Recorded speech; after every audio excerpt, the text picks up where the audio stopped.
Action. Hello viewer, আসসালামু আলাইকুম। আমি ডাক্তার শামসুল আলম। আজকে আমি আপনাদের কাছে একটা নতুন ভিডিও নিয়ে আসতেছি। সেটা হচ্ছে যে পায়ের গোড়ালিতে যদি ব্যথা হয়, ফুলে যায় হঠাৎ করে, তাহলে কিভাবে আপনারা ডাক্তারের পরামর্শ না নিয়েই সুস্থ থাকবেন।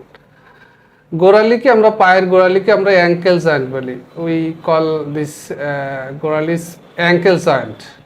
দুই পাশে দুইটা গোড়ালি থাকে।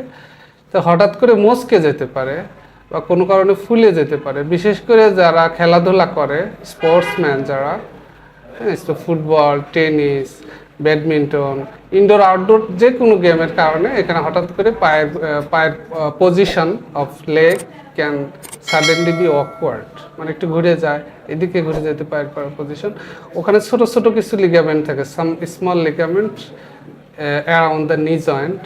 নি জয়েন্টের চারদিকে হাড় না, কিন্তু ছোট ছোট লিগামেন্ট থাকে, আমরা যেগুলো বলি লিগামেন্টগুলো কখনো মাইক্রো টেয়ার হয়, যেটা চোখে দেখা যায় না, কখনো কমপ্লিট টেয়ার হয়, কখনো পার্শিয়াল টেয়ার হয়, ছিঁড়ে যায়, থেতলে যায়, সে কারণে এই মচকানোটা হয়।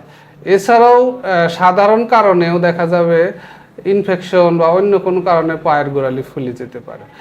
এই ফোলাটা বিশেষ করে অল্প বয়সীদের হয়,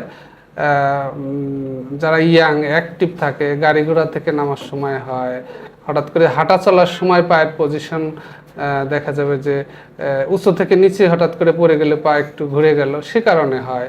মায়েদের হতে পারে, মায়েরা অনেক সকালে হাঁটতে পারে, বাড়িতে কাজ করার সময় হতে পারে। সেটার জন্য আসলে ডাক্তারের কাছে আসার খুব বেশি দরকার নেই। আপনারা এখানে কিছু সার্জিক্যাল যে শপগুলো আছে বা মেডিসিন শপ আছে, সেখানে কিছু এইড পাওয়া যায়, যাকে আমরা বলি যে অ্যাংলেট বলি, তারপরে ক্রেপ ব্যান্ডেজ বলি, যেগুলো এভাবেই নামেই দোকানে কিনতে পাওয়া যায়। সেগুলো যদি ক্রেপ ব্যান্ডেজটা আপনার 7 দিন ব্যবহার করেন, বা অ্যাংলেটটা ব্যবহার করেন, এর সাথে সাথে আমরা বলি মিনিমাম 10 দিন আমরা যাতে আবার ওই খেলাধুলা বা ভারী কাজ বা দৌড়াদৌড়ি সেগুলো বন্ধ রাখি। সাথে প্যারাসিটামল জাতীয় ব্যথার ওষুধ 3 বেলা খাবেন, ক্যালসিয়াম ওষুধ খাবেন, তাহলে আপনারা মুক্ত পাবেন। আমার ভিডিওটা যদি আপনাদের ভালো লেগে থাকে, তাহলে অবশ্যই আমার পেজটা ফলো করবেন এবং শেয়ার করে যাতে অন্যদেরও উপকার হয় সে সুযোগ করে দেবেন। আর আমার ইউটিউব চ্যানেলে অবশ্যই আপনারা সাবস্ক্রাইব করবেন। ধন্যবাদ।